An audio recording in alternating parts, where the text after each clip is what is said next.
وہ کیا عظیم مقصد تھا جس کے لیے حضرت امام حسین نے اپنی قیمتی جان راہ خدا میں قربان کی۔ ہمیں ان اسباق کو سمجھنا چاہیے اور کربلا کی درس گاہ کے سبق سیکھنے چاہیے۔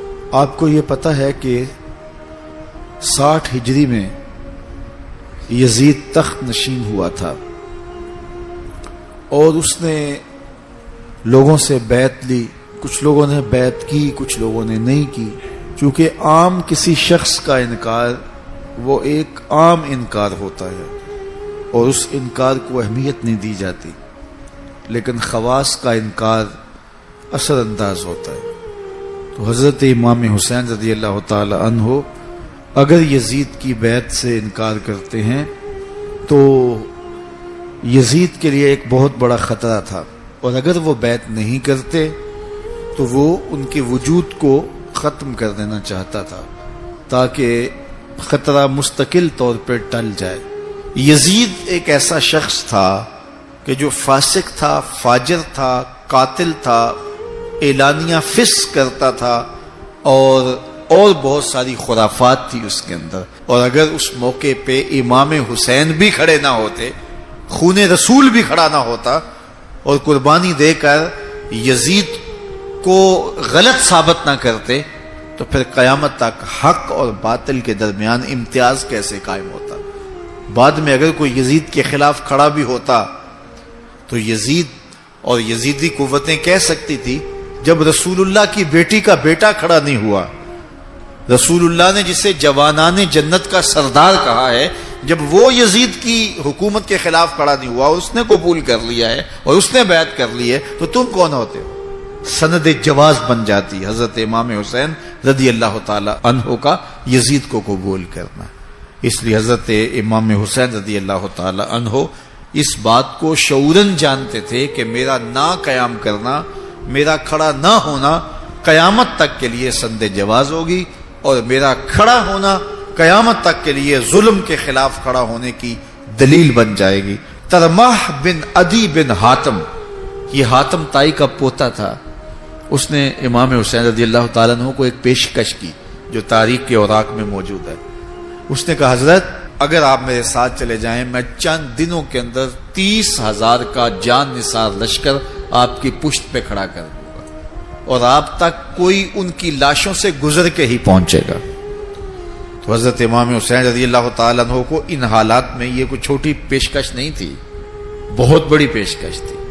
واپس جانے کا راستہ بھی مسدود، آگے کوفے والوں کی بے وفائی کا علم، چھوٹے چھوٹے بچے ساتھ، آلات حرب و ضرب نہیں ہے، 72 افراد ہیں، 30,000 کا لشکر وہ دے رہا ہے، لیکن امام نے کہا میرا کوئی اور مقصد ہے، میں جا رہا ہوں۔ تو لوگوں کا خیال تھا کہ وہ کیا مقصد ہے؟ تو حضرت امام حسین نے خود اس کو بیان کرتے ہوئے فرمایا لوگوں مجھے سمجھ ہے میرے ساتھ کیا ہونے جا رہا ہے، لیکن اس کے باوجود میں جا رہا ہوں وَلَكُمْ فِيَّا أُسْوَةٌ، میں اس لیے جا رہا ہوں کربلا میں کہ قیامت تک ظلم کے خلاف کھڑے ہونے والوں کے لیے کوئی نمونہ تو ہو۔ تو میری زندگی قیامت تک کھڑے ہونے والوں کے لیے ایک نمونہ ہے۔ تو یہ شعور تھا حضرت امام حسین رضی اللہ تعالیٰ عنہ کا کہ میرا کھڑا ہونا قیامت تک لوگوں کو ظلم کے خلاف کھڑا رکھے گا اور میری زندگی لوگوں کے لیے دلیل ہوگی۔ تو یہ شعور ہمیں کربلا کی درسگاہ سے ملتا ہے کہ حق اور باطل کا شعور ہونا چاہیے، اور پھر احقاق حق کے لیے کھڑا ہونے کا مرحلہ آئے تو پھر کھڑا ہو جانا چاہیے۔ ظلم کو قبول نہیں کرنا چاہیے، ظلم کو قبول کر لینا ظلم کو تقویت دینے کے مترادف ہوتا ہے۔ تو کربلا کا یہ درس ہمیں اچھی طرح سے ازبر کر لینا چاہیے، یہ سبق ہمیں سیکھ لینا چاہیے، کبھی بھی ظلم کے ساتھ ہماری مفاہمت نہیں ہونی چاہیے۔ حضرت امام حسین رضی اللہ تعالیٰ عنہ نے یزید کی بیعت سے انکار کیا، اور اس میں ہمارے لیے سیکھنے کی یہ بات ہے کہ ہم کبھی بھی کسی ظالم کے ہاتھ پہ بیعت نہ کریں۔ یہ جو مصلی کی امامت ہے، میں اپنے اس جملوں پہ آپ کی توجہ چاہوں گا۔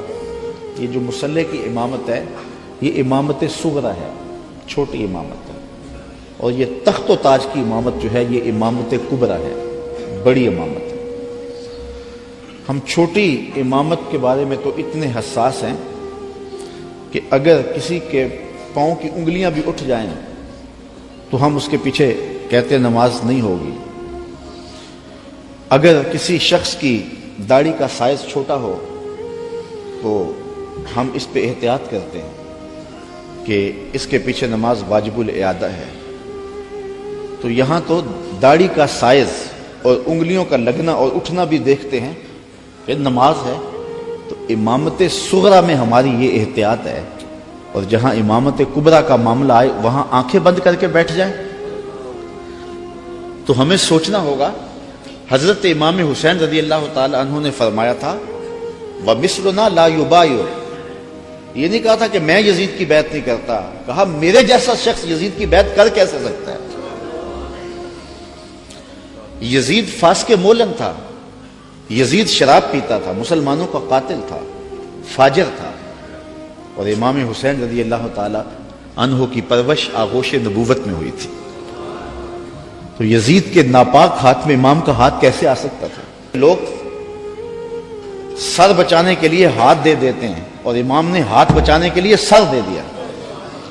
اور تاریخ کربلا کی پڑھیں، آپ کو نیزوں کے اوپر سر نظر آئیں گے، آپ کو گھوڑوں کی ٹاپوں پہ روندے جانے والے لاشوں کا تذکرہ ملے گا، لیکن امام کے ہاتھوں کا ذکر آپ کو کہیں نہیں ملے گا۔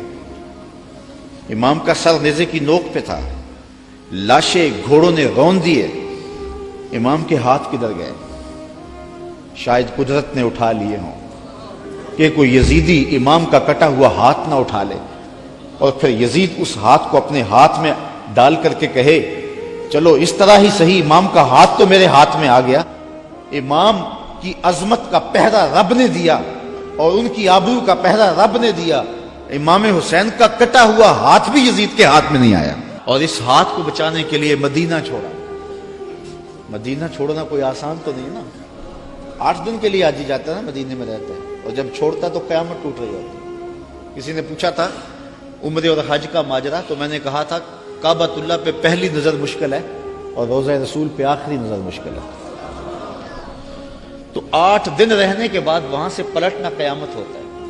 اور جس نے زندگی مدینے میں گزاری ہے، جو پیدا مدینے میں ہوا، جس کے گھر کا دروازہ مسجد نبوی کے اندر کھلتا ہو، جس کا مسکن اور مولد مدینہ ہو، تو اپنی فکر کی آبیاری کے لیے اور یزید سے اپنے ہاتھ کو بچانے کے لیے آپ نے وہ شہر مدینہ بھی چھوڑا، شہر خوبہ بھی چھوڑا، پھر مکہ المکرمہ بھی چھوڑا۔ اگر حضرت امام حسین رضی اللہ تعالیٰ عنہ کا مدعا سلطنت کا حصول ہوتا تو اتنے تھوڑے لوگوں کے ساتھ آپ کبھی بھی سفر نہ کرتے۔ ٹوٹل 145 افراد ہیں، بچوں اور خواتین کے سمیت، اور سارا مدینہ آپ کا مرید ہے۔ طلحہ بن عدی بن حاتم راستے میں ملتا ہے تو 30,000 کا لشکر آپ کی پشت پہ کھڑا ہونے کا عندیہ دیتا ہے۔ آپ فرماتے مجھے یہ بھی قبول نہیں ہے۔ یزید کا مکروہ چہرہ بے نقاب کرنے جا رہے تھے اور اس شہادت کو چومنے جا رہے تھے جس کی بشارت رسول اللہ نے دی ہوئی تھی، اور پھر بڑھتے گئے اور اٹھنے والے قدم حضرت امام کے پیچھے نہیں ہٹے، اور قیامت تک لوگوں کو درس اور سبق دے گئے کہ حق کے لیے جان کا نذرانہ پیش کرنا پڑے تو یہ سودا سستا ہے۔ آج دین کی قدریں پامال ہوں اور ہم ڈھب سے بات بھی نہ کر سکیں، تو میں پوچھتا ہوں کیا حجرہ فاطمہ سے بڑی بھی کوئی خانقاہ ہو سکتی ہے؟ کیا حسین ابن علی سے بڑا بھی کوئی سجادہ نشین ہو سکتا ہے؟